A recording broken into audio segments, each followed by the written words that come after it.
जल्दी इस bomb blast में एक ऐसा नाम सामने आता है जिसने सभी को चौंका कर रख दिया। आगे जांच में पता चलता है कि ये बम एलएमएल कंपनी की फ्रीडम नाम की एक बाइक में फिट किया गया था। प्रज्ञा ठाकुर इससे पहले भी आरएसएस के प्रचारक सुनील जोशी की हत्या में प्राइम सस्पेक्ट थी और इनमें शिव नारायण कांसांगरा और संदीप विश्वास डांगे का नाम भी इससे पहले हुए मालेगांव और समझौता एक्सप्रेस धमाके में। सावरकर नाम से आपने अभी बहुत कुछ अंदाजा लगा लिया होगा, लेकिन यानी कोई और ही था जो पर्दे के पीछे से सारा गेम प्लान कर रहा था। ये वही गोपाल गोडसे हैं जो महात्मा गांधी की हत्या के मामले में उम्र कैद की सजा भी काट चुका था और इसके लिए वो बकायदा अपना संविधान भी बना चुके थे, जिसे मौजूदा सरकार के तख्ता पलट के बाद वो अपनी सरकार में लागू करने का मंसूबा। प्रज्ञा सिंह ठाकुर इस मीटिंग में नहीं थी। जैसा कि मैंने आपको पहले बताया था कि प्रज्ञा ठाकुर यानी साफ जाहिर था कि उससे पहले ऐसे ही 2 और घटनाओं को अंजाम दिया जा चुका था। यही नहीं, उसने चेकोस्लोवाकिया से हथियार खरीदने और नेपाल के राजा को भी। लेकिन जो सबसे खतरनाक बात इस पूरी स्किट में मेंशन थी वो पेज नंबर 18 में मेंशन है। जांच में एक एक करके इन हमलों में भी आरएसएस और बजरंग दल से जुड़े कुछ कट्टरपंथी लोगों के नाम, सिर्फ कुछ लोगों को खुश करने के लिए टैगोर का जनगण मन भी गाया जाएगा। यानी कुल मिलाकर ये सब मिलकर किम जोंग उनका नॉर्थ कोरिया ये पाकिस्तानी आतंकवादियों का एक साधारण आतंक नहीं था, बल्कि बहुत बड़ी साजिश का हिस्सा था। करके वो पाकिस्तान से आए 2 आतंकियों ने नहीं, बल्कि महाराष्ट्र के ही 2 लोगों ने। लेकिन इसी बीच आता है 2014। 13 सितंबर 2024 को टोरंटो फिल्म फेस्टिवल में सुपरवाइज ऑफ मालेगांव फिल्म का प्रीमियर होता है और फिल्म तारीफों के साथ साथ कई अवार्ड भी अपने नाम करती है। लेकिन आज से 17 साल पहले 2008 में इसी सितंबर महीने में इसी मालेगांव में कुछ ऐसा हुआ जिसकी चीखें 17 साल गुजरने के बाद आज भी लोगों के कानों में गूंज रही है। जांच एजेंसियां हैरान है कि आखिर ऐसा हुआ तो हुआ कैसे, और इस बारे में जिसे मालूम है वो परेशान है कि अगर किसी ने ऐसा सोचा तो सोचा कैसे। इस वीडियो में आज हम बात करेंगे कि क्या थी उस केस की सच्चाई जिसकी वजह से आज प्रज्ञा ठाकुर के लिए मौत की सजा की मांग उठ रही है, और क्यों 26/11 के आतंकी हमले में शहीद एक आईपीएस ऑफिसर को जहां तहां प्रज्ञा ठाकुर आज भी पानी पी पी कर कोसती नजर आती है। About Hemant Karkare, the former Mumbai ATS chief who died during the Mumbai terror attack, in which she says that he had falsely implicated her and he died of his karma. लेकिन कहानी शुरू करते हैं 19 साल पहले, यानी 2008 से भी 2 साल पहले, 2006 से, और महीना इस बार भी वही सितंबर, 8 सितंबर 2006। महाराष्ट्र के नासिक जिले में मालेगांव नाम की एक जगह पर एक बम धमाका होता है। यह धमाका किसी रेल, बस या शहर की भीड़भाड़ वाले इलाके में नहीं, बल्कि हुआ था एक कब्रगाह में, और ये मौका था मुस्लिमों के पवित्र दिन शब-ए बारात का। यह ब्लास्ट होता है शुक्रवार की नमाज के बाद दिन के तकरीबन 1:15 पर, और एक मस्जिद से सटे एक मुस्लिम कब्रिस्तान में, जिसके शिकार होते हैं निर्दोष मुस्लिम तीर्थयात्री। शुरुआती जांच में पता चलता है कि ये बम एक साइकिल से बंधे हुए थे। इस घटना में 40 लोगों की जान चली जाती है और तकरीबन 125 लोग घायल हो जाते हैं, और इस जांच में नाम आता है आतंकी संगठन लश्कर-ए-तैयबा और सिमी का। हालांकि 1990 से 2008 तक का दौर भारत में आतंकवाद और बम विस्फोट के दशक रहे हैं, जिनमें ज्यादातर पाकिस्तान या किसी मुस्लिम संगठन का ही नाम सामने आता रहा था। लेकिन इस बार बम के बारूद में गंध कुछ अलग तरह की थी, जिसके बारे में हम आगे बात करेंगे। अब आता है साल 2008। 13 मई 2008 को राजस्थान के जयपुर में शाम के 7:20 से 7:32 के कुल 12 मिनट के दायरे में एक के बाद एक 8 बम धमाके होते हैं, जिसमें 73 लोगों की जान चली जाती है। इसके बाद 25 जुलाई 2008 को बेंगलोर, और इसके अगले ही दिन यानी 26 जुलाई 2008 को गुजरात के अहमदाबाद में एक के बाद एक 21 बम ब्लास्ट होते हैं, और फिर 13 सितंबर 2008 को दिल्ली में एक के बाद एक कई बम ब्लास्ट होते हैं। इन सभी बम ब्लास्ट में जांच एजेंसियों ने इस्लामिक आतंकवाद का ही हाथ बताया, जैसा कि हर आतंकी घटना के बाद होता आया था, और आम जनता भी ऐसी हर घटना के पीछे पाकिस्तान, आईएसआई या ऐसे ही किसी आतंकी संगठन का हाथ मानकर चलती है। लेकिन अब आता है 29 सितंबर। लोग रमजान की तैयारियों में लगे हुए थे कि खबर आती है गुजरात पुलिस ने अहमदाबाद से 17 बम बरामद किए हैं। हालांकि इतनी सावधानियों के बावजूद एक मुस्लिम एरिया में एक बम फिर भी फट जाता है। इसमें 20 मुस्लिम घायल हो जाते हैं और एक की जान चली जाती है। इसी दिन फरीदाबाद के बांके बिहारी मंदिर के बाहर पुलिस को एक बम मिलता है, लेकिन पुलिस वक्त रहते बम डिफ्यूज कर लेती है। अगले दिन यानी 30 सितंबर को, क्योंकि नवरात्रि थी, इसलिए सुरक्षा की दृष्टि से भी हर स्टेट की पुलिस अलर्ट पर थी। लेकिन अगला दिन आता उससे पहले ही कुछ ऐसा हुआ जिसने पहली बार हिंदू आतंकवाद जैसा शब्द डिक्शनरी में जोड़ दिया। 29 सितंबर का वो मनहूस दिन अभी खत्म होता उससे पहले ही महाराष्ट्र के नासिक जिले के मालेगांव में जब लोग रमजान की तैयारियों में लगे हुए थे, रात के तकरीबन 9:45 बजे भीकू चौक जैसे भीड़ भाड़ वाले एरिया में एक बम ब्लास्ट होता है, जिसमें कुल 6 निर्दोष लोगों की मौत हो जाती है और 100 से भी ज्यादा घायल हो जाते हैं।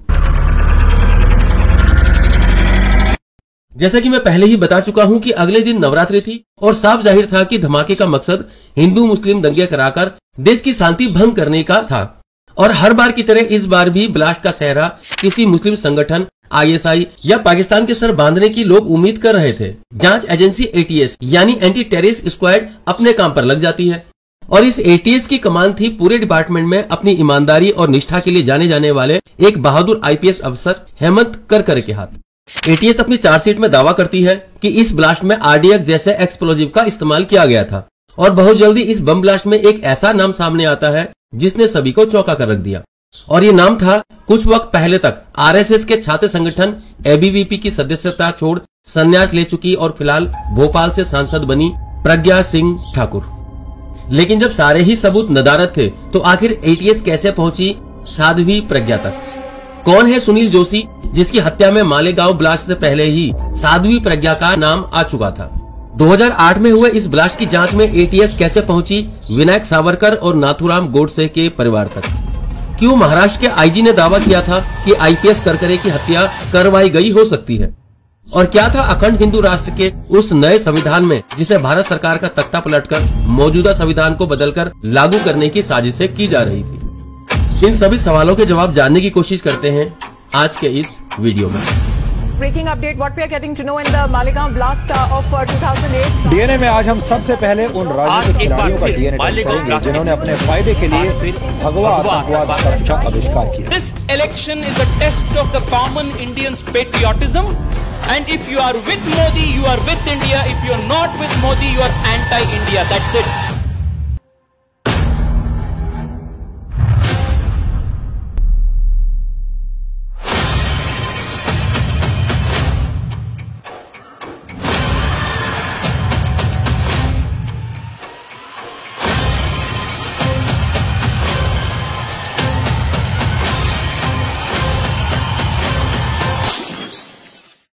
कहानी शुरू होती है साल 1899 में। देश में तब अंग्रेजों का राज था और क्रांतिकारी अंग्रेजों को देश से खदेड़ने के लिए एकजुट हो रहे थे। और इन्हीं क्रांतिकारियों में एक नाम था गणेश सावरकर, जो विनायक सावरकर के बड़े भाई थे। छोटी सी ही उम्र में अपने माता पिता को खो चुके विनायक सावरकर की सारी जिम्मेदारी आई उनके बड़े भाई गणेश सावरकर पर। और विनायक पर बहुत कम उम्र से ही अपने बड़े भाई गणेश सावरकर का बड़ा प्रभाव था और इसी के चलते सिर्फ 16 साल की उम्र में विनायक सावरकर ने अपने बड़े भाई की क्रांति को आगे बढ़ाने के लिए 1899 में एक सीक्रेट यूथ ग्रुप बनाया जिसका नाम था मित्र मेला। 1904 तक इस ग्रुप में कई बड़े बड़े क्रांतिकारी और पॉलिटिकल लीडर शामिल हुए, तो 1904 में ही इसका नाम बदलकर रख दिया गया अभिनव भारत सोसाइटी। बहरहाल कई नाटकीय मोड़ के बाद आजादी मिलने तक 1904 के क्रांतिकारी सावरकर कट्टर हिंदुत्व की राजनीति में आ जाते हैं, तो अभिनव भारत में भी हिंदुत्व कट्टरपंथी के लोग शामिल हो जाते हैं और आखिरकार आजादी के 5 साल बाद यानी 1952 को अभिनव भारत सोसाइटी उनके ही सदस्यों द्वारा बंद कर दिया जाता है। मोटा माटी यह अभिनव भारत की कहानी है। इस बारे में मैं एक डिटेल वीडियो पहले बना चुका हूं, वहां से भी आप सारी जानकारी ले सकते हैं। यहां आप सोच रहे होंगे कि बात 2008 मालेगांव धमाके की हो रही थी और कहां हम पहुंच गए 100 साल पहले अभिनव भारत सोसाइटी में। लेकिन आगे इसी अभिनव भारत सोसाइटी का मालेगांव धमाके में बहुत बड़ा रोल सामने आने वाला था, जिसके बारे में मैं अभी आपको आगे बताऊंगा। फिलहाल वापस आते हैं 2008 मालेगांव ब्लास्ट की जांच में। ब्लास्ट के तुरंत बाद ATS चीफ हेमंत करकरे एक टीम का गठन करते हैं। अगले दिन फोरेंसिक की टीम भी काम पर जुट जाती है। आगे जांच में पता चलता है कि यह बम LML कंपनी की फ्रीडम नाम की एक बाइक में फिट किया गया था। बाइक का ओरिजिनल नंबर हटाकर उसकी जगह एक फर्जी नंबर प्लेट लगा दी गई थी और बाइक का चेसिस नंबर भी घिसकर मिटा दिया गया था ताकि बाइक के असली मालिक तक पहुंचना जांच एजेंसी के लिए मुश्किल हो जाए। बाइक के बचे खुचे टुकड़े लेकर फोरेंसिक टीम बाइक का असली चेसिस नंबर निकालने में जुट जाती है। चेसिस नंबर मिलते ही RTO से असली नंबर निकाला जा सकता था और फोरेंसिक टीम बड़ी कड़ी मेहनत के बाद आखिरकार चेसिस नंबर को रीस्टोर करने में कामयाब हो जाती है। और यही वो पॉइंट था जहां से इस केस की परतें एक एक करके खुलना शुरू हो जाती है। बाइक का चेसिस नंबर रिस्टोर हुआ तो एटीएस को रजिस्ट्रेशन नंबर निकालने में ज्यादा मुश्किल नहीं हुई, और जब रजिस्ट्रेशन नंबर मिला तो पता चला कि बाइक का मालिक कोई और नहीं बल्कि आरएसएस के छात्र संगठन एबीवीपी की सदस्यता छोड़ संन्यास ले चुकी प्रज्ञा सिंह ठाकुर है। वही प्रज्ञा सिंह ठाकुर जो फिलहाल मध्य प्रदेश के भोपाल से भारतीय जनता पार्टी की सांसद भी है। यहाँ ध्यान देने वाली बात यह है कि प्रज्ञा ठाकुर इससे पहले भी भाजपा विधायक और आरएसएस के प्रचारक सुनील जोशी की हत्या में प्राइम सस्पेक्ट थी, जिसका 29 दिसंबर 2007 को देवास में गोली मारकर हत्या कर दी गई थी, और ये केस अभी भी कोर्ट में लंबित था। और उससे भी ज्यादा चौंकाने वाली बात यह कि आरएसएस प्रचारक इसी सुनील जोशी पर 2006 में हुए मालीगांव धमाके, 2007 में हुए समझौता एक्सप्रेस सहित तकरीबन 8 बम ब्लास्ट में हाथ होने का आरोप था। मध्य प्रदेश के छोटे से शहर देवास में 29 दिसंबर 2007 को आरएसएस से जुड़े सुनील जोशी की हत्या होती है।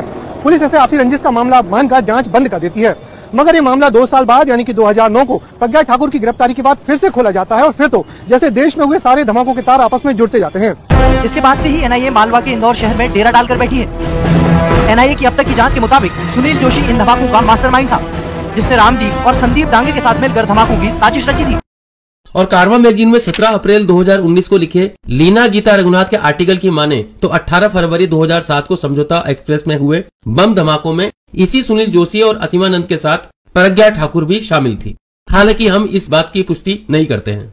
बहरहाल इधर केस की परतें खुली तो सामने आए 3 और नाम, शिव नारायण कालसांगरा, संदीप विश्वास डांगे और प्रवीण मुतालिक। ये वही लोग थे जिन्होंने बाइक में बम फिट करने का काम किया था, और इनमें शिव नारायण कालसांगरा और संदीप विश्वास डांगे का नाम भी इससे पहले हुए मालेगांव और समझौता एक्सप्रेस धमाके में आ चुका था। फाइनली धमाके में इस्तेमाल हुई बाइक को आधार बनाकर एटीएस 23 अक्टूबर 2008 को प्रज्ञा ठाकुर को अरेस्ट कर लेती है। इधर प्रज्ञा ठाकुर की कॉल डिटेल खंगाली गई तो एटीएस को एक और नाम मिला, श्याम भंवरलाल साहू, और इसके 2 दिन बाद ही यानी 25 अक्टूबर को भोपाल से समीर कुलकर्णी और इंदौर से संग्राम सिंह भी धर लिए जाते हैं। लेकिन इसी दौरान एटीएस को एक संगठन का पता चला जो हर बार बार रिपीट हो रहा था, जिससे कि सब लोग जुड़े हुए थे, और वो नाम कोई और नहीं बल्कि था अभिनव भारत सोसाइटी, जिसके बारे में मैं आपको वीडियो की शुरुआत में बता चुका हूँ। असल में 2052 के बाद अभिनव भारत का नाम कभी किसी ने दोबारा सुना ही नहीं था, लेकिन अचानक ये भूत फिर से जिंदा होता है 2008 मालेगांव बम धमाके के बाद। एटीएस की टीम जब अभिनव भारत के आखिरी सिरे तक पहुंची तो सामने आया एक और नाम, हिमानी सावरकर। सावरकर नाम से आपने अभी बहुत कुछ अंदाजा लगा लिया होगा, लेकिन जो अंदाजा आप नहीं लगा पाए वो आपको हम बता देते हैं। असल में हिमानी सावरकर उसी नारायण सावरकर की बहू थी जिसका जिक्र मैं पहले कर चुका हूं, लेकिन शादी से पहले उनका नाम था हिमानी गोडसे। जी हाँ, सही सुना आपने, हिमानी गोडसे। और ये हिमानी गोडसे नाथुराम गोडसे के छोटे भाई गोपाल गोडसे की बेटी थी। ये वही गोपाल गोडसे हैं जो महात्मा गांधी की हत्या के मामले में उम्र कैद की सजा भी काट चुका था। यानी कुल मिलाकर हिमानी और अभिनव भारत ये दोनों ही कट्टर हिंदुत्व राजनीति के 2 बड़े नाम विनायक सावरकर और नाथुराम गोडसे का साझा प्रतीक थे। 13 नवंबर 2008 को आउटलुक मैगजीन को दिए एक इंटरव्यू में हिमानी सावरकर से जब पूछा गया कि भारत को आतंकवाद से कैसे लड़ना चाहिए, तो उनका जवाब था कि भारत को खुद को हिंदू राष्ट्र घोषित कर देना चाहिए, जहां हर कोई हिंदू हो, जो हिंदू नहीं है उसे दूसरे दर्जे का नागरिक घोषित कर देना चाहिए, और वोटिंग अधिकार से वंचित भी कर देना चाहिए। जिन लोगों को इससे परेशानी है उन्हें इस देश को छोड़कर दूसरे देशों में बच जाना चाहिए। और इस रिपोर्ट का टाइटल था if you can have bullet for bullet why not blast for blast, यानी अगर हम गोली के बदले गोली खा सकते हैं तो विस्फोट के बदले विस्फोट क्यों नहीं कर सकते। ये वही शब्द थे जो हिमानी ने बाकी के इंटरव्यू में कहे थे। हिमानी सावरकर अभिनव भारत की अध्यक्ष थी, और अभिनव भारत का अध्यक्ष बनने के बारे में जब उनसे पूछा गया तो उनका जवाब था कि वो समीर कुलकर्णी को पहले से ही आरएसएस के माध्यम से जानती थी, और फिर जब उन्होंने अभिनव भारत को फिर से इस्टेब्लिश कर मुझे अध्यक्ष बनाने का मौका दिया तो मैंने इसे आसानी से एक्सेप्ट कर लिया। लेकिन यहाँ जब एटीएस सोसाइटी के आखिरी सिरे पर पहुंचती है तो पता चलता है कि हिमानी सावरकर सिर्फ एक सीटिंग अध्यक्ष थी। उन्हें संभवतः इस बारे में कुछ भी पता नहीं था, और पुणे का रहने वाला समीर कुलकर्णी जिस अभिनव भारत सोसाइटी में सचिव था उसका कार्यकारी अध्यक्ष कोई और ही था, यानी कोई और ही था जो पर्दे के पीछे से सारा गेम प्लान कर रहा था, और ये वही था जिसने इस पूरे प्रकरण की पटकथा भी लिखी थी। और इसी कड़ी में आखिरकार 4 नवंबर 2008 के दिन महाराष्ट्र एटीएस के हाथ वो मगरमच्छ भी आ जाता है जिसका नाम सुनते ही पहले तो आम पब्लिक छोड़िए कुछ जांच एजेंसी के अधिकारियों को भी यकीन नहीं हुआ, और ये नाम था लेफ्टिनेंट कर्नल श्रीकांत प्रसाद पुरोहित।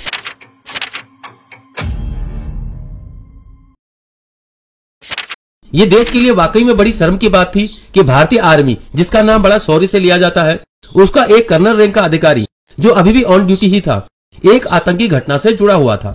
यानी जिसके कंधे पर जनता की सुरक्षा की जिम्मेदारी थी, उसी के हाथ भोली भाली जनता के खून से रंगे हुए पकड़े जाते हैं। कर्नल पुरोहित जिस कुर्सी पर बैठे हुए थे, वहां से देश की महत्वपूर्ण जानकारी, हथियार और कई सेंसिटिव रिपोर्ट्स, इंफॉर्मेशन सीधा उनके हाथ के दायरे में आती थी। ऐसे में उनका इस तरह की गतिविधि में शामिल होना बिल्कुल भी सहज नहीं था। लेकिन उससे भी ज्यादा शर्म की बात तो ये थी कि इस लिस्ट में आर्मी से जुड़ा कर्नल पुरोहित एकलौता नाम नहीं था। अभी और भी बहुत कुछ था जो आगे आना बाकी था।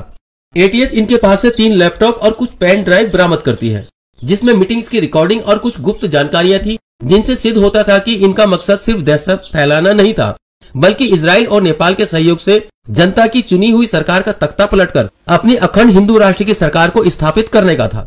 और इसके लिए वो बकायदा अपना संविधान भी बना चुके थे, जिसे मौजूदा सरकार के तख्ता पलट के बाद वो अपनी सरकार में लागू करने का मंसूबा भी बना रहे थे। लेकिन इसका जिक्र हम बाद में करेंगे, पहले हम इस केस को ढंग से समझ लेते हैं। एटीएस के अनुसार अभिनव भारत की पहली मीटिंग फरवरी 2007 को पुणे में अजय रहेरकर के घर पर होती है। ये वही अजय रहेरकर है जिसके पते पर अभिनव भारत को रजिस्टर्ड भी कराया गया था। इसी अजय रहेरकर को अभिनव भारत का कोषाध्यक्ष भी चुना गया और यही वो अजय रहेरकर था जो आगे चलकर मालेगांव बम धमाके का आरोपी भी पाया जाता है। इस अभिनव भारत में सब कुछ इतना गुप्त और सीक्रेट चल रहा था कि अगर इसकी जांच करकरे जैसा ईमानदार अफसर के पास नहीं होती तो शायद हमारे सामने पाकिस्तान या आईएसआई या लश्कर तैयबा जैसे बड़े बड़े आतंकी नाम गिना दिए जाते, जिसकी जांच और अपराधी पकड़ने में ही सालों साल खपा दिए जाते और आज तक कभी सामने ही नहीं आ पाता जो आ पाया है। और न बाकी बम धमाकों की तरह इसका कभी कोई जिक्र होता और ना ही आप इस चैनल पर इस वीडियो को देख रहे होते, जिसे शायद आपने अभी तक लाइक और सब्सक्राइब नहीं किया है। यहाँ मेरी आपसे गुजारिश है कि अगर आपने इस चैनल को अभी तक सब्सक्राइब नहीं किया है तो अभी चैनल को सब्सक्राइब जरूर कर लें। इसमें आपके 2, 3, 4 या बहुत हद 5 सेकंड खर्च होंगे, लेकिन आपके ये 5 सेकंड भी हमें ऐसे ही नए नए वीडियो बनाने के लिए प्रेरणा दे सकते हैं। साथ ही बेल आइकन को भी दबा दें ताकि आने वाली वीडियो की नोटिफिकेशन आपको बराबर मिलती रहे। आपका ये छोटा सा सहयोग इस चैनल और हमारे आत्मविश्वास के लिए बहुत ज्यादा जरूरी है। हमें पता है आपका वक्त बहुत कीमती है, इसीलिए जल्दी से वापस आते हैं अपने टॉपिक पर। एटीएस रिपोर्ट के अनुसार अभिनव भारत की अगली सीक्रेट मीटिंग नासिक जिले के परशुराम थिएटर में होती है। इस मीटिंग में कश्मीर पीठ के शंकराचार्य अमृतानंद देव, जिन्हें सुधाकर द्विवेदी और दयानंद पांडे के नाम से भी जाना जाता है, वो भी शामिल थे। और इस मीटिंग में उन्होंने हिंदुत्व पर अच्छी खासी स्पीच भी दी थी, जिसे खुद अमृतानंद के लैपटॉप पर रिकॉर्ड भी किया गया था। और यही वो लैपटॉप और रिकॉर्डिंग्स थी जो आगे चलकर कट्टर हिंदुत्व आतंक का ऊंट कानून के पहाड़ के नीचे लाने वाला था। एटीएस के अनुसार इसके बाद अभिनव भारत की अगली मीटिंग नासिक जिले के ही देवाली में हुई और इस मीटिंग में एक और नया नाम जुड़ता है और ये नाम था BL प्रसाद। और सही मायनों में बताया जाए तो बाबरी मस्जिद गिराने में अहम भूमिका निभाने वाले ईस्ट दिल्ली के भाजपा सांसद रहे बैकुंठ प्रसाद शर्मा।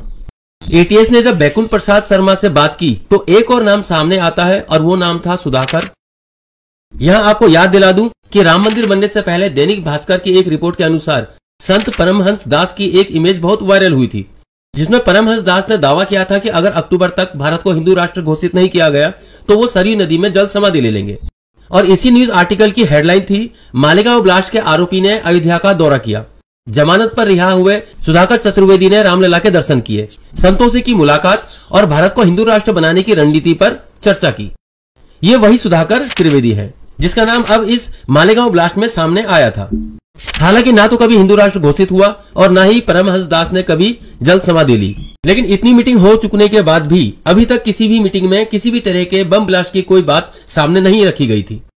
एटीएस की रिपोर्ट की मानी जाए तो मालेगांव धमाके की तैयारी कुल 5 मीटिंग में पूरी की गई थी और इसका जिक्र सबसे पहले सामने आया 25 जनवरी 2008 को, जब फरीदाबाद के सेव अवर सोल संस्थान के ऑफिस की बिल्डिंग में एक मीटिंग होती है और ये ऑफिस था अमृतानंद देव का।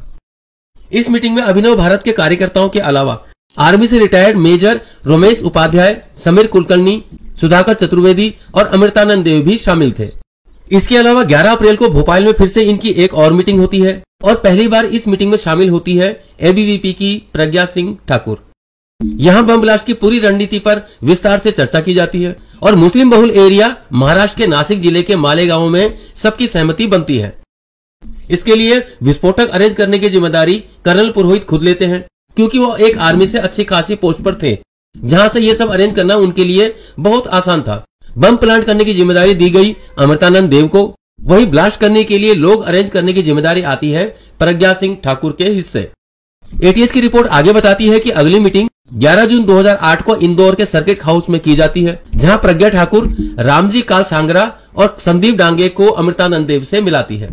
और ये वही कालसांगरा और संदीप डांगे हैं जिनके बारे में मैं आपको पहले बता चुका हूं। और फाइनली आखिरी मीटिंग 3 अगस्त 2008 के दिन उज्जैन जिले के महाकालेश्वर की धर्मशाला में रखी गई। यहाँ कर्नल पुरोहित राकेश धावड़े नाम के एक और शख्स से सबका परिचय करवाता है, जो बम बनाने में एक्सपर्ट था। और यही वो शख्स था जो आरडीएस तैयार कर रामजी कालसांगरा और संदीप डांगरे को आगे देने वाला था। और यहीं अभिनव भारत के कोषाध्यक्ष अजय रहीरकर कर्नल पुरोहित के कहने पर राकेश धावड़े को हथियार और बाकी सामान खरीदने के लिए 3,20,000 रुपए भी देते हैं। ये सब एटीएस की रिपोर्ट में मेंशन है। और आखिरकार 29 सितंबर 2008 की उस मनुष्य रात को मालेगांव में उस बम ब्लास्ट को अंजाम दे दिया जाता है, जिसकी तैयारियां इतने दिनों से चल रही थी। और इसकी सजा भुगती उन 6 निर्दोष लोगों ने जिनको इस ब्लास्ट में अपनी जान से हाथ धोना पड़ा, और 100 से भी ज्यादा उन लोगों ने जो इसमें घायल हो गए थे। ये पूरे हादसे की वो जांच रिपोर्ट है जो तब एटीएस ने कोर्ट में दाखिल की थी। इधर इन तमाम लोगों से मिले सबूत जैसे लैपटॉप और पेनड्राइव की फोरेंसिक जांच हुई, तो इस बार वो ब्लास्ट हुआ जिसके सामने मालेगांव का धमाका कुछ भी नहीं था। दरअसल इन लैपटॉप और पेनड्राइव से एटीएस के हाथ वो जानकारी लगी जो इस पूरी घटना में सबसे ज्यादा खतरनाक और पैरों तले जमीन ही खिसका देने वाली थी। एटीएस ने इन सभी रिकॉर्डिंग की ट्रांसक्रिप्ट तैयार की, यानी सभी बातों को लिखकर उसे कलमबद्ध करवाया। मैं आगे अपनी तरफ से कुछ भी नहीं कहूंगा, जो भी ट्रांसक्रिप्ट एटीएस ने कोर्ट में सबमिट किया है, अब आगे मैं जो भी कहूंगा उसी के हिसाब से कहूंगा। तारीख थी 26 जनवरी। एक तरफ जहां सारा देश रिपब्लिक डे की तैयारी में लगा हुआ था, वहीं दूसरी तरफ हरियाणा के फरीदाबाद में अभिनव भारत की एक सीक्रेट मीटिंग चल रही थी। इस मीटिंग में कर्नल पुरोहित के अलावा थे कर्नल आदित्य बप्पादित्य धर, रिटायर मेजर रमेश उपाध्याय, भाजपा सांसद बीएल प्रसाद शर्मा, सुधाकर चतुर्वेदी, कश्मीर शारदा पीठ के शंकराचार्य अमृतानंद और अपोलो हॉस्पिटल के जाने माने डॉक्टर आरपी सिंह। प्रज्ञा सिंह ठाकुर इस मीटिंग में नहीं थी। जैसा कि मैंने आपको पहले बताया था कि प्रज्ञा ठाकुर ने इनके साथ पहली मीटिंग ही इस मीटिंग के 4 महीने बाद 11 अप्रैल को भोपाल में की थी। एटीएस की ट्रांसक्रिप्ट के अनुसार इसी मीटिंग में कर्नल पुरोहित खड़े होकर कहते हैं, इस संविधान का पालन करने से कोई फायदा नहीं होगा। हम अपने देश के लिए संविधान से लड़ेंगे। ये देश हमारा नहीं है, ये सरकार हमारी नहीं है और ना ही कभी हमारी होगी। हम अपनी आजादी यानी हिंदुओं की आजादी के लिए लड़ेंगे। इसी ट्रांसक्रिप्ट के पेज नंबर 4 में कर्नल पुरोहित कुछ ऐसा खुलासा करते हैं जिसे सुनकर जांच अधिकारियों के भी पैरों तले जमीन खिसक जाती है। वो कहते हैं, अब मैं कुछ ऐसा कहूंगा जो पहले नहीं कहा गया। हमने 2 ऑपरेशन किए और वो दोनों सफल रहे। मैं इस तरह के ऑपरेशन करने में सक्षम हूं। मेरे पास इसके लिए इक्विपमेंट की कोई कमी नहीं है। मैं इसे बना सकता हूं और एक बार मैं ठान लूं तो ये सब हासिल कर सकता हूं।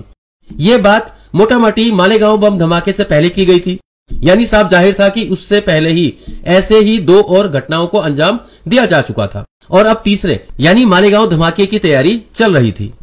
यहां बिल्कुल साफ था कि कर्नल पुरोहित जनता की चुनी हुई सरकार को देश की सत्ता से हटाकर एक दूसरा संविधान लागू करने की फिराक में था। इसीलिए वो अभिनव भारत के जरिए अपने जैसे विचारधारा के लोग जोड़ भी रहा था। रिकॉर्डिंग में आगे पुरोहित बताता है कि विदेश में अपनी एक अलग सरकार का ऑफिस खोलने के लिए उसकी इजराइल से बातचीत चल रही है। यही नहीं, उसने चेकोस्लोवाकिया से हथियार खरीदने और अपने नए राष्ट्र के सैनिकों को ट्रेनिंग देने के लिए नेपाल के राजा को भी मना लिया था, ताकि अगर कभी युद्ध के हालात हुए तो देश के सभी अल्पसंख्यकों को मारा या देश से भगाया जा सके। कर्नल पुरोहित आगे कहते हैं कि सबसे पहले हमें एक सेंट्रल गवर्नमेंट बनाने की जरूरत है। मेरे पास हथियारों की कोई कमी नहीं है, जितना चाहूं मैं उतना उपलब्ध हो सकता है। इस ट्रांसक्रिप्ट के पेज नंबर 4 और 5 में कर्नल पुरोहित बताता है कि हमने उनसे यानी उन देशों से जिनसे कर्नल पुरोहित की बातचीत चल रही थी, हमने उनसे 4 चीजों की डिमांड की है। पहला, हथियार की सप्लाई और हमारे सैनिकों को ट्रेनिंग। दूसरा, तेल अवीव में भगवा झंडे के साथ हमें ऑफिस खोलने दे। तीसरा, राजनीतिक शरण। और चौथा, यूएन में हमारे नए अखंड हिंदू राष्ट्र को सपोर्ट करें। लेकिन जवाब में उन्होंने पहले कुछ करके दिखाने को कहा है कि जमीन में कुछ करके पहले दिखाया जाए। कर्नल ने आगे नेपाल नरेश राजा ज्ञानेंद्र का जिक्र करते हुए कहा है कि वो हमारे सैनिकों को ट्रेनिंग देने के लिए राजी हो गए हैं। पेज नंबर 15 और 16 में कर्नल पुरोहित नए हिंदू राष्ट्र के संविधान के बारे में बताते हैं कि हमारे हिंदू राष्ट्र के संविधान में एक ही राजा होगा और उसी का हुक्म सबको मानना अनिवार्य होगा, यानी उनके राष्ट्र में पक्ष और विपक्ष जैसी कोई चीज नहीं होगी। कोई संसद नहीं और कोई बहस नहीं होगी। एक बार जो राजा ने कह दिया वही अंतिम फैसला माना जाएगा। हिंदू धर्म के अलावा देश में कोई और धर्म नहीं होगा, अभिव्यक्ति की आजादी नहीं होगी और नौजवानों को नौकरी और पश्चिमी सभ्यता से हटाकर पुरानी भारतीय सभ्यता की तरफ जबरदस्ती डाइवर्ट करना होगा। इसके आगे भी ट्रांसक्रिप्ट में बहुत कुछ है जिससे पता चलता है कि ये लोग किस कदर देश की जनता की बहुमत से चुनी हुई सरकार का तख्ता पलटकर अपनी सरकार बनाने की फिराक में थे। लेकिन इस वीडियो में मेरे लिए सब कुछ बताना संभव नहीं है। मैं डिस्क्रिप्शन में एटीएस की रिपोर्ट और इस ट्रांसक्रिप्ट का लिंक मेंशन कर रहा हूं, आप चाहे तो वहां से इसे पढ़ सकते हैं। लेकिन जो सबसे खतरनाक बात इस पूरी स्क्रिप्ट में मेंशन थी वो पेज नंबर 18 में मेंशन है, जब कर्नल आगे अपने संविधान के बारे में बताते हैं कि उन सभी लोगों को जान से मार दिया जाएगा जो उनकी विचारधारा से मेल नहीं खाते हैं। आगे युवाओं को अपनी विचारधारा से जोड़ने के लिए किस तरह से उनका एजुकेशन सिस्टम बदलना है और मीडिया को किस तरह से अपने हिसाब से मैनेज करना तक शामिल था हिंदू आतंकियों के इस नए संविधान में। और ऐसा नहीं है कि ये बातें सिर्फ हवा हवाई कही गई थी, इसके लिए वो बकायदा अपना खुद का मीडिया चैनल भी शुरू करने वाले थे, जिसके लिए 10 से 25 करोड़ तक का बजट भी कर्नल साहब तय करके चले थे। पेज नंबर 16 में कर्नल अपने नए राष्ट्र के लिए नए भगवा झंडे की लंबाई, चौड़ाई और डिजाइन के साथ उसमें मशाल और भाले तक का जिक्र करते हुए आगे कहते हैं कि संगठन का गीत बंकिम चंद्र का वंदे मातरम होगा, जबकि सिर्फ कुछ लोगों को खुश करने के लिए टैगोर का जनगण मन भी गाया जाएगा, लेकिन गीत के अंत में जय भारत जरूर लिखा जाएगा। यानी कुल मिलाकर ये सब मिलकर देश को किम जोंग उनका नॉर्थ कोरिया बनाने में लगे हुए थे। लेकिन इनकी साजिश इसलिए ज्यादा आगे नहीं जा पाई क्योंकि इस बार जांच एजेंसी को लीड कर रहे थे देश के सबसे ईमानदार आईपीएस ऑफिसर हेमंत करकरे। और अब जांच में इससे पहले की ऐसी सभी घटनाओं के तार खोजे जाने लगे जो स्पेशली मुस्लिम एरिया में हुए थे, जैसे दिल्ली, जयपुर, अहमदाबाद और 2006 में फिर से मालेगांव, जिसके बारे में मैं आपको वीडियो की शुरुआत में बता चुका हूं। जांच में एक एक करके इन हमलों में भी आरएसएस और बजरंग दल से जुड़े कुछ कट्टरपंथी लोगों के नाम सामने आने लगे। एटीएस की टीम हेमंत करकरे की लाइन पर बड़ी मुस्तैदी से आगे बढ़ रही थी, लेकिन इससे पहले कि देश के इस सुपर हीरो के हाथ ऊपर बैठे इनके आकाओं तक पहुंचते, उससे पहले ही 26 नवंबर 2008 को मुंबई में हुए आतंकी हमलों में 2 आतंकवादियों द्वारा देश के खिलाफ होने जा रही इतनी बड़ी साजिश का भंडाफोड़ करने वाले हेमंत करकरे की हत्या कर दी जाती है। जहां पूरा देश हेमंत करकरे की शहादत से दुखी था, वहीं कुछ लोग ऐसे भी थे जिनके कलेजे में अब जाकर थोड़ी बहुत ठंडक मिली थी। और इस तलखी का रंग भी बहुत जल्दी निकलकर सामने आया जब हेमंत करकरे की हत्या भी खुद एक विवादों में फंस जाती है। 2009 के अंत में लिखी अपनी किताब हु किल्ड करकरे में 1975 बैच के आईपीएस ऑफिसर और महाराष्ट्र के पूर्व आईजी एसएम मुशर्रफ भारत सरकार के उच्चाधिकारियों पर आरोप लगाते हैं ये पाकिस्तानी आतंकवादियों का एक साधारण आतंक नहीं था, बल्कि करकरे को खत्म करने और उनकी जांच को पटरी से उतारने की एक बहुत बड़ी साजिश का हिस्सा था। इसके लिए वो इस बात को सिद्ध करने की कोशिश करते हैं कि किस तरह करकरे को पाकिस्तान से आए 2 आतंकियों ने नहीं बल्कि महाराष्ट्र के ही 2 लोगों ने मारा था। और ऐसा आरोप लगाने वाले एसएम मुशर्रफ ही अकेले हों ऐसा भी नहीं है। हेमंत करकरे के साथ उस दिन उनके साथ ही शहीद हुए आईपीएस अधिकारी अशोक कामटे की एडवोकेट पत्नी विनीता कामटे भी अपनी किताब द लास्ट बुलेट में कुछ ऐसे आरोप लगाते तथ्य लेकर सामने आती है।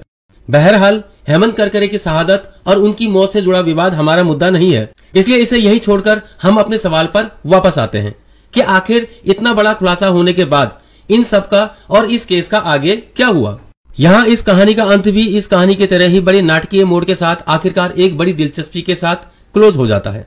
2008 जाते आते सभी आरोपी जेल के सलाखों के पीछे होते हैं और इसी बीच 26/11 में हुए हमलों में जहां इस केस के सुपर हीरो हेमंत करकरे शहीद हो जाते हैं, वहीं आतंकवाद से निपटने के लिए एक नए डिपार्टमेंट एनआईए यानी नेशनल इन्वेस्टिगेशन एजेंसी का जन्म होता है और इस तरह एटीएस की सभी जांच एनआईए को सौंप दी जाती है। लेकिन इसी बीच आता है 2014 और इस चुनाव में जनता कांग्रेस गठबंधन यूपीए को सत्ता से हटाकर अच्छे दिनों को लाने का दावा करने वाली भारतीय जनता पार्टी की सरकार को सत्ता पर बैठा देती है, जिसका मालेगांव बम धमाके से जुड़े सभी दलों अभिनव भारत, आरएसएस, बजरंग दल और ऐसे ही कई छुटपुट दलों से कहीं ना कहीं कोई ना कोई किसी तरह का नाता रहा था। यहाँ से केस कमजोर होना शुरू हो जाता है, गवाह पलटने लग जाते हैं, सबूत गायब होने लगते हैं और जज बदल दिए जाते हैं। 2015 में फिर एक और मनुष्य सितंबर आता है और ये दिन था टीचर्स डे यानी 5 सितंबर। 5 सितंबर 2015 को इसी दिन एनआईए की तरफ से सरकारी वकील रोहिणी सालियन इंडियन एक्सप्रेस को दिए एक इंटरव्यू में खुद एनआईए पर ही आरोप लगाने लगती है कि उन्हें एनआईए के अधिकारियों ने केस में अपना रुख नरम करने के लिए कहा है, यानी अब केस को आगे नहीं बढ़ाना है और आपको अब सिर्फ एक दर्शक बनकर रहना है। और इसके बाद रोनी सालियान को भी इस केस से हटा दिया जाता है। सबूतों और गवाहों के कमजोर होने से फाइनली एक एक करके सभी अभियुक्तों को जमानत मिल जाती है। इस वक्त की बड़ी खबर, मालेगांव धमाके के सभी आरोपियों को बरी कर दिया गया है। मुंबई की अदालत ने सभी 9 आरोपियों को दोष मुक्त कर दिया है, जिसमें अप्रैल 2017 में जमानत पर बाहर आने वाली साध्वी प्रज्ञा भी शामिल होती है। और उसे न सिर्फ 2008 मालेगांव ब्लास्ट केस बल्कि सुनील जोशी की हत्या के मामले में भी बरी कर दिया जाता है। साल 1963 में कनेडियन राइटर मार्कडाई रिसलर की एक नॉवेल पब्लिश होती है जिसका नाम होता है द इनकम्परेबल अटुक, जिसमें एक रोमांटिक प्रेम कहानी को समाज के ऊपर व्यंग की तरह पेश किया गया था। साल 1977 में हॉलीवुड के मशहूर डायरेक्टर नॉर्मन जेविसन इसके ऊपर अटुक नाम से एक फिल्म बनाने का फैसला करते हैं, लेकिन फिर जो भी एक्टर उस फिल्म में शामिल होता है उसकी रहस्यमय तरीके से मौत होने लग जाती है। इस पर मैंने एक वीडियो बनाया है जिसे आप ऊपर आई बटन पर क्लिक करके देख सकते हैं। वीडियो का लिंक मैंने डिस्क्रिप्शन और कमेंट में भी डाल दिया है, वहां से भी आप पूरा वीडियो देख सकते हैं कि आखिर ऐसा भी क्या था उस कहानी में कि जो भी उसे पढ़ता वो ही जान से हाथ धो बैठता था। 2008 मालेगांव ब्लास्ट पर बना ये वीडियो आपको पसंद आया हो तो कृपया लाइक और शेयर करना बिल्कुल ना भूलें। अगर आपने इस चैनल को सब्सक्राइब नहीं किया है तो जल्दी से चैनल को सब्सक्राइब जरूर कर लें। अगले वीडियो में आपसे फिर होगी मुलाकात, तब तक के लिए इजाजत। जरूरी नहीं है कि हर मैच खेल के मैदान में ही फिक्स हो, कुछ मैचेस राजनीति के मैदान में भी फिक्स होते हैं।